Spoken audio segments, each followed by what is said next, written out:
Asim never imagined that an ordinary evening walk could turn into the most terrifying moment of his life. The sun had just dipped below the horizon, painting the sky with shades of orange and pink. The faint rustle of leaves and distant sound of children playing gave the small neighborhood an air of peace. Asim, a man in his early 30s, had always found solace in these walks, a chance to unwind after a long day at work. But that day, something felt off.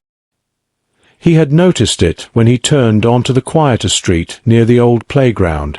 The silence felt heavier there, almost unnatural. A chill ran down his spine as he realized that the usual sights of families strolling or teenagers chatting on the swings were absent. The playground was deserted, the swings swaying slightly as if touched by an unseen hand. Asim shook his head, blaming his imagination, and quickened his pace. Out of nowhere, a faint, almost melodic humming reached his ears. He stopped in his tracks, his heart pounding. The sound wasn't alarming, but it wasn't comforting either. It was the kind of sound that shouldn't be there, especially in an empty park. Asim's eyes scanned the shadows, looking for the source, but the dim light from the street lamps revealed nothing unusual. "Who's there?" he called out, his voice breaking the eerie silence. He wasn't expecting an answer, and for a moment, none came. Then, he saw it, just a glimpse, a flicker of movement near the edge of the park where the trees thickened into a small grove. A figure, small and hunched, darted between the trees, too quick for him to make out any details. Asim felt a surge of adrenaline. Curiosity battled with fear as he debated whether to follow or retreat. His logical mind told him to turn around and leave, but something about the figure tugged at his thoughts. It wasn't threatening, at least not yet, but it was out of place. Against his better judgment, he stepped cautiously towards the grove. As he neared the edge of the park, the humming grew louder, now accompanied by a faint whispering sound, like leaves brushing against each other. His breath quickened as he tried to rationalize the situation. Perhaps it was just a child playing or someone lost. But deep down, Asim knew something was not right. The air felt heavier, and the grove ahead seemed darker than it should have been. Then, just as he was about to take another step, the humming stopped. The abrupt silence was deafening, and before he could process it, a soft voice, almost too faint to be real, called his name. Asim. His blood ran cold. He hadn't told anyone he'd be here. How could anyone know his name? Frozen in place, he strained his ears, waiting for the voice to speak again, but there was nothing. Just silence. And then, a sharp crack behind him made him spin around, his heart racing as he faced the shadows that seemed to be closing in. Asim's heart felt like it would burst out of his chest as he turned toward the sound. His eyes darted frantically, scanning the dimly lit park for any sign of movement. The crack of a breaking twig had come from behind him, but the shadows gave away nothing. He clenched his fists tightly, his mind racing through every logical explanation. Maybe it was just a stray cat or a dog, he thought, though he didn't believe it himself. The sound had been too deliberate, too loud. He took a shaky step backward, his shoes crunching softly against the gravel path. The eerie silence stretched on, pressing against his ears like a heavy weight. The voice that had called his name moments ago still echoed in his mind. It was impossible to tell if it had been real or if his fear was playing tricks on him. He wanted to convince himself it was nothing, but every fiber of his being screamed that he wasn't alone. The grove loomed in front of him, darker now, as if the trees themselves were closing ranks to shield whatever lay within. Asim's mind flickered back to childhood tales of jinns and spirits that inhabited dark places. He had dismissed those stories as silly superstitions, meant to scare children into behaving. But standing there, with the hairs on his arms prickling and his instincts screaming danger, he couldn't shake the thought. Just as he was about to retreat, a faint glow emerged from the depths of the grove. It wasn't bright, more like the soft flicker of a candle flame, and it danced erratically, growing stronger and weaker as if it were alive. Asim's breath hitched.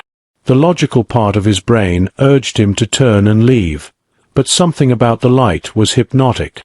It didn't feel threatening, it felt inviting.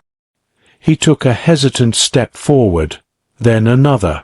The gravel path gave way to soft dirt as he approached the edge of the trees. The glow seemed to retreat slightly, almost as if it were leading him deeper. He hesitated, his foot hovering above the ground, and glanced back at the streetlights behind him. The normal world felt 1,000,000 miles away, separated by an invisible barrier he wasn't sure he wanted to cross. But then he remembered the voice. It had called his name, clear and distinct. Someone, or something, had been waiting for him, and if he walked away now, he knew the mystery would haunt him forever. Swallowing hard, he stepped into the grove, the trees closing around him like a curtain. The air here was different, cooler, heavier, and carrying a faint metallic scent that tickled the back of his throat. The glow moved further ahead, weaving through the trees like a ghostly guide. His footsteps were hesitant, each one echoing softly in the stillness.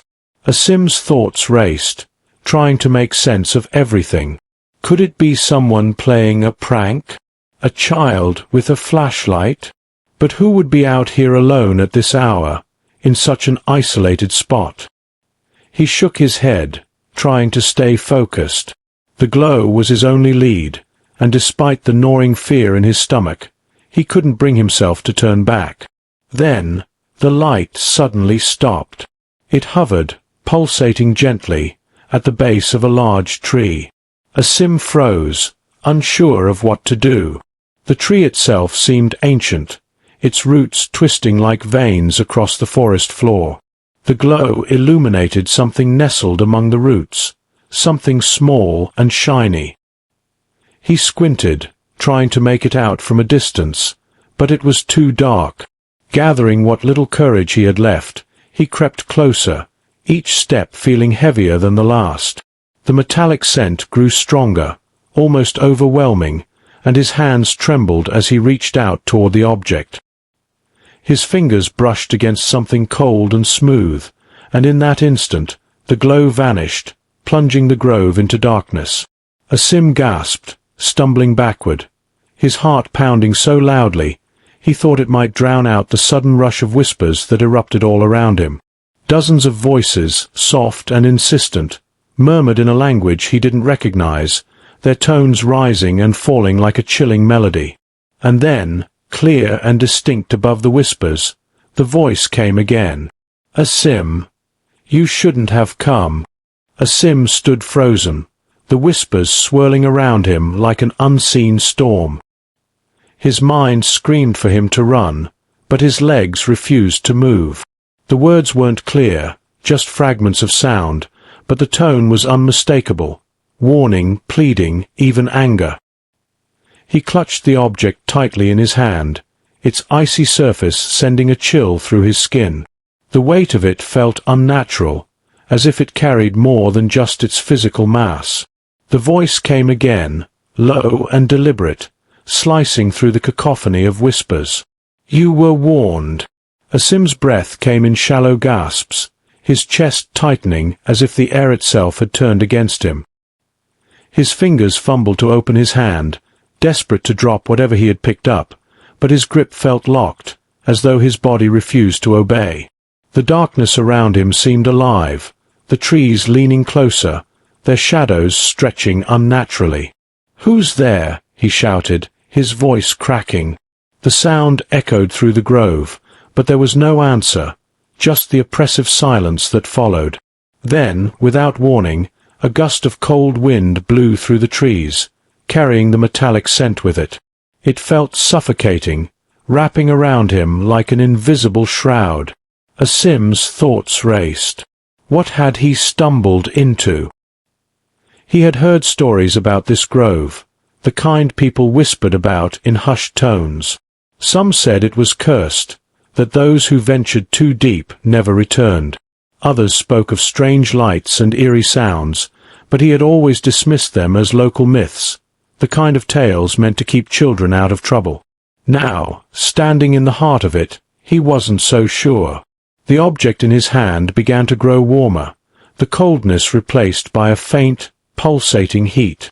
Asim dared to look down, his fingers slowly unfurling. It was a small, round medallion, its surface engraved with intricate symbols that seemed to shimmer faintly, even in the darkness. He couldn't understand their meaning, but they felt ancient, almost alive. Before he could process what he was seeing, a figure emerged from the shadows. It was indistinct at first, more of a silhouette than a person, but as it moved closer, its features became clearer. It was an old man, his face weathered and lined, his eyes glinting with something Asim couldn't quite place, fear or perhaps anger. He wore a tattered cloak that seemed to blend into the darkness around him, and his presence carried a weight that made the air feel heavier. "You shouldn't have taken it," the man said, his voice hoarse but firm. His gaze locked onto the medallion in Asim's hand, and for the first time, Asim noticed a flicker of panic in his eyes. I didn't mean to," Asim stammered, his voice barely above a whisper. "What is this? What's happening?" The man didn't answer immediately. Instead, he stepped closer, his movements deliberate, as though every step required great effort. When he finally spoke, his tone was low, almost reverent. "That medallion binds you now. It's a key, but it opens doors that should never be unlocked." Asim felt his knees weaken, the weight of the man's words sinking in. "A key? To what?" he asked, his voice trembling. "To them," the man replied, his eyes darting toward the shadows that seemed to pulse and shift at the edge of the grove. "And once they know you hold it, they will come." Before Asim could ask who or what they were, a deafening sound tore through the grove, a low, guttural growl that seemed to rise from the ground itself. The old man's face turned pale, and without another word, he grabbed Asim's arm and began pulling him away from the tree. "We have to go. Now," the man barked, his urgency sparking Asim into action. As they stumbled through the dense forest, the growl grew louder, followed by the sound of branches snapping and heavy footsteps closing in behind them. Asim's mind raced with questions, but there was no time to think, only to run. Whatever was chasing them wasn't human, and he didn't want to find out what it was. The medallion in his hand burned hotter with every step, as if it was alive, responding to the danger. The whispers returned, louder and more frantic, drowning out even the sound of his own panicked breathing. But through it all, one thought burned in his mind. He had stepped into something far bigger than he could comprehend, and there was no turning back now. Asim's lungs burned as he ran, his legs threatening to give out under the strain. The old man clung to his arm, guiding him through the tangled undergrowth with surprising strength. Behind them, the growls deepened, reverberating through the air like a storm gathering in the distance. The footsteps were closer now, heavy and relentless, as if whatever was chasing them was toying with the idea of catching up. "Faster!" the old man hissed, his voice tight with urgency. Asim tried to comply, but his body was at its limit. His grip on the medallion tightened instinctively, the heat from it radiating up his arm. It felt like it was alive, pulsing in time with his racing heartbeat. The whispers grew louder, overlapping with the sound of breaking branches and guttural snarls. "What is it?" Asim gasped between breaths. "What's chasing us?" The old man didn't answer immediately, his focus fixed on the path ahead. When he finally spoke, his tone was grim. "They're the keepers, guardians of the door. They can't let the key fall into the wrong hands." Asim's mind reeled. None of this made sense. "Why me?" he demanded, nearly tripping over a root as he ran. "I didn't ask for this." The old man shot him a glance, his expression a mixture of frustration and pity. "It doesn't matter now. You touched it. The choice was made." The ground beneath them shifted, the soil turning loose and uneven. Asim stumbled, catching himself against a tree just as the old man yanked him upright again. The growls were deafening now, accompanied by an unnatural clicking sound that sent chills racing up Asim's spine. Whatever was following them was no longer trying to hide. Suddenly, the old man stopped, pulling Asim into the cover of a massive tree trunk. He pressed a finger to his lips, signaling for silence. Asim's chest heaved with the effort to stay quiet, his entire body trembling. The forest around them fell eerily still, the only sound the faint rustling of leaves in the wind. And then, they saw it. A shadow moved between the trees, impossibly large and disturbingly fluid, as if it were part of the darkness itself. Its shape was hard to define, neither fully solid nor entirely smoke, but its eyes glowed a sickly yellow, piercing through the gloom. It stopped, sniffing the air, its head tilting unnaturally as if it could sense them. Asim's grip on the medallion tightened, the heat now unbearable, but he didn't dare release it. The whispers in his mind changed, no longer warning but urging, their fragmented words forming a singular message. "Use it." He looked to the old man, desperate for guidance, but the man's face was pale, his eyes fixed on the creature. "Don't," the old man whispered, his voice barely audible. "Whatever it tells you, don't." The creature's head snapped in their direction, its glowing eyes narrowing. With a deafening roar, it lunged toward them, the ground trembling under its weight. The old man shoved Asim hard, sending him stumbling backward as he yelled, "Run! Now!" But Asim couldn't move. His feet felt rooted to the spot, the medallion burning in his palm. The whispers turned into a cacophony, drowning out the old man's voice and the approaching beast. The air crackled with a strange energy, and for the briefest moment, everything slowed. Asim's eyes locked onto the creature barreling toward him, its form shifting and expanding, its claws gleaming in the faint light. He could feel the medallion pulsing, a force inside it waiting to be unleashed. The old man's warning echoed in his mind, but so did the whispers, louder and more insistent. "Asterisk, use it. Open the door, asterisk." The creature leaped, its jaws wide, and Asim had only seconds to decide. His hand trembled, his mind racing. The choice was his, and there was no time left to weigh the consequences. Whatever he did next would determine everything. Asim's instincts screamed at him to act, but his mind was paralyzed by fear and uncertainty. The creature was mere feet away, its claws outstretched, ready to strike. In a desperate move, he raised the medallion, the heat now searing into his skin. Just as the creature's massive form loomed over him, a blinding burst of light erupted from the medallion, forcing him to shield his eyes. The creature let out a guttural roar, recoiling as the light enveloped the grove. The force of it sent Asim sprawling to the ground. His heart raced as he tried to comprehend what had just happened. The whispers in his mind had stopped, replaced by an eerie silence that felt even more unsettling.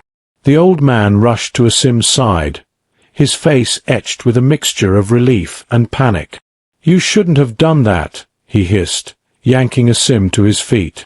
The medallion, still clutched in Asim's trembling hand, glowed faintly, its symbols now shifting and rearranging as if alive.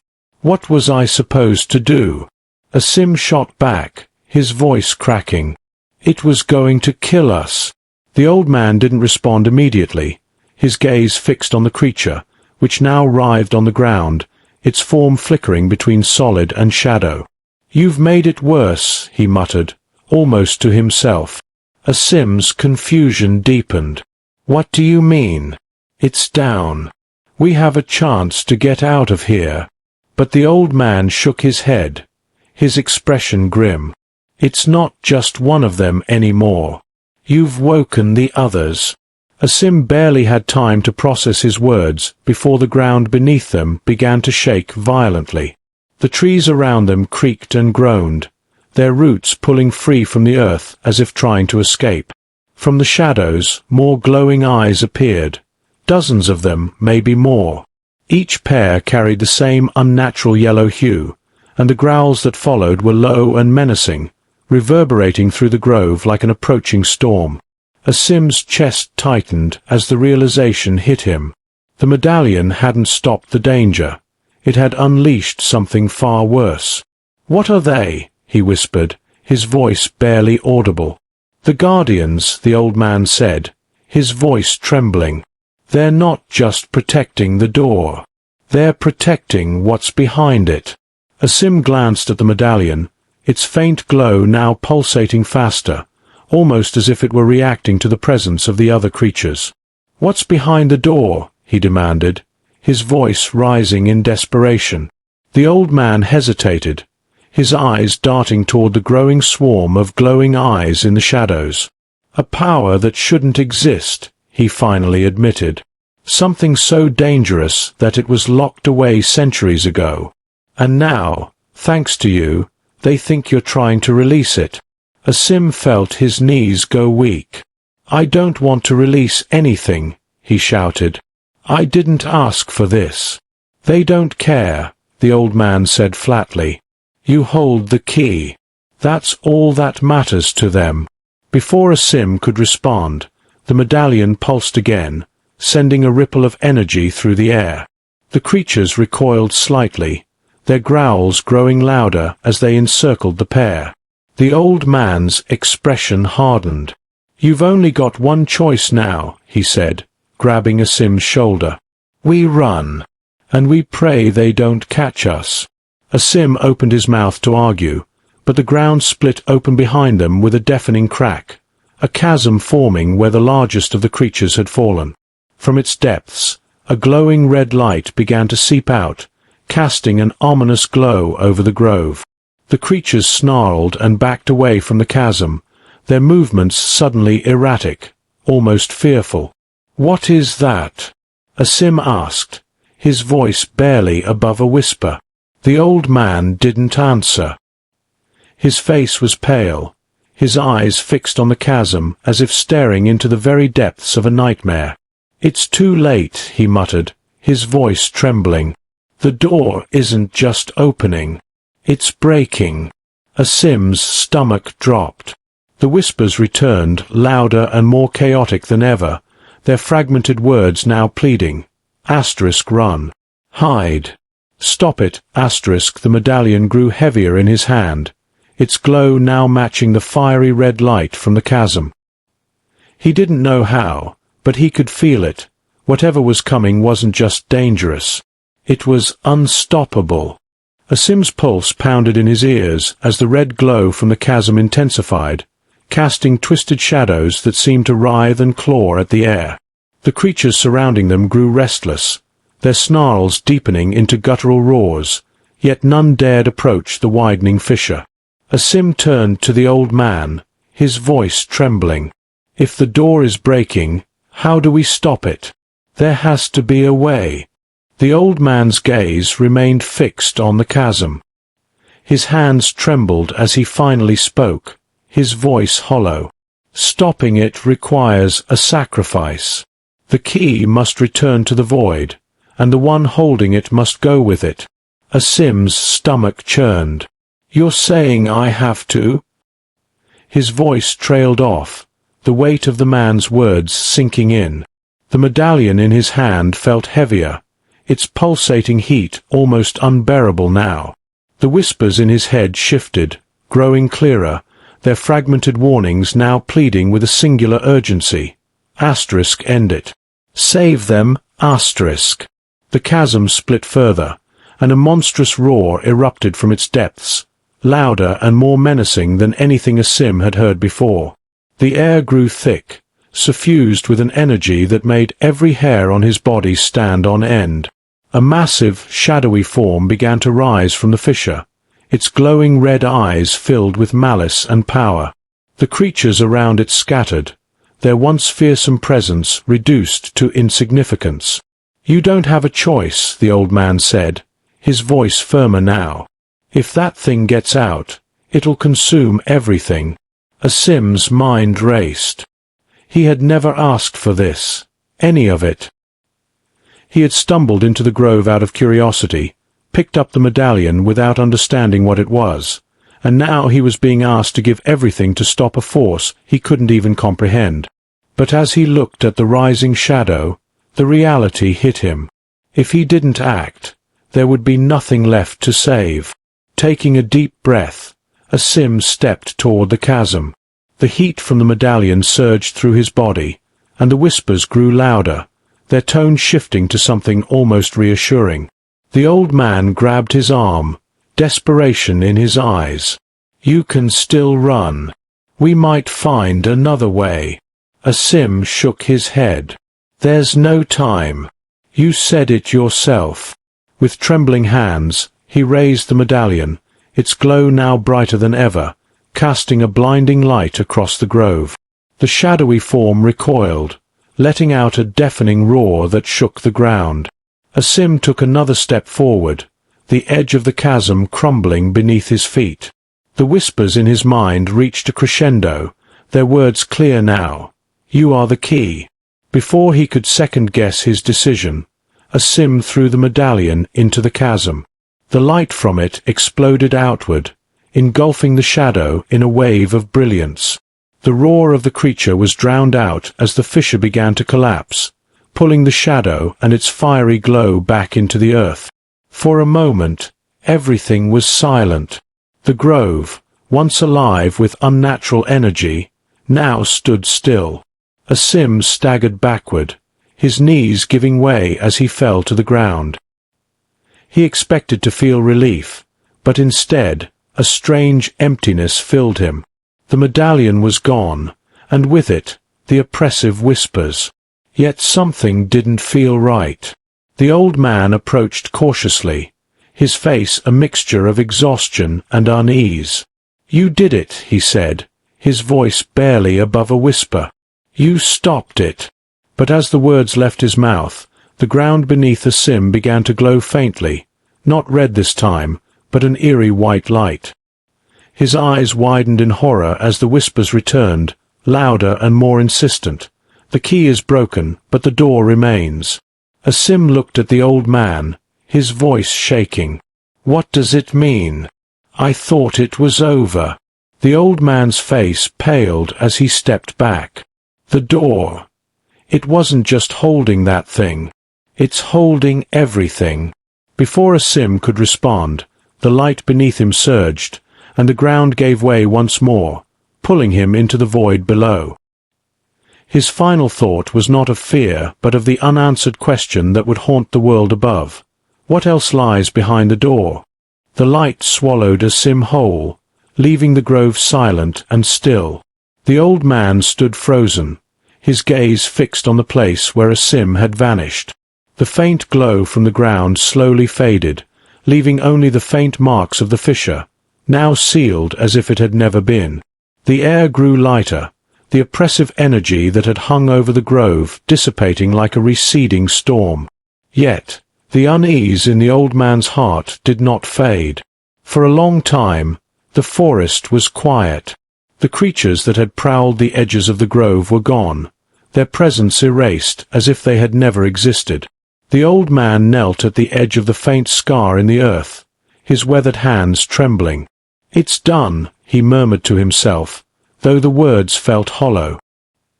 He stared into the void of the forest, as if hoping Asim would somehow return, but the grove offered nothing. Days passed, and the forest seemed to heal. The once dead trees regained their life, and the unnatural silence was replaced by the hum of insects and the calls of birds. The grove, once a place of fear and mystery, began to fade into memory for those who lived nearby. Yet, the old man knew the truth. What had been stopped was only part of something larger. Asim's sacrifice lingered in his thoughts, a constant reminder of the cost of curiosity and the weight of choices. The medallion's whispers had been silenced, but the words, "The door remains," echoed in his mind. The old man had spent his life protecting the secrets of the grove, but for the first time, he questioned if he had done enough. Could there still be danger lurking, waiting for the next unsuspecting soul? Months later, the old man returned to the grove, now overgrown with wildflowers and tangled vines. He knelt by the scar in the earth, placing a small wooden marker with Asim's name carved into it. "You were braver than anyone I've ever known," he said quietly, his voice breaking. "I hope wherever you are, it's at peace." As he stood, the wind shifted, carrying with it a faint warmth that felt almost reassuring. For the first time, the old man allowed himself to believe that Asim's sacrifice had truly made a difference.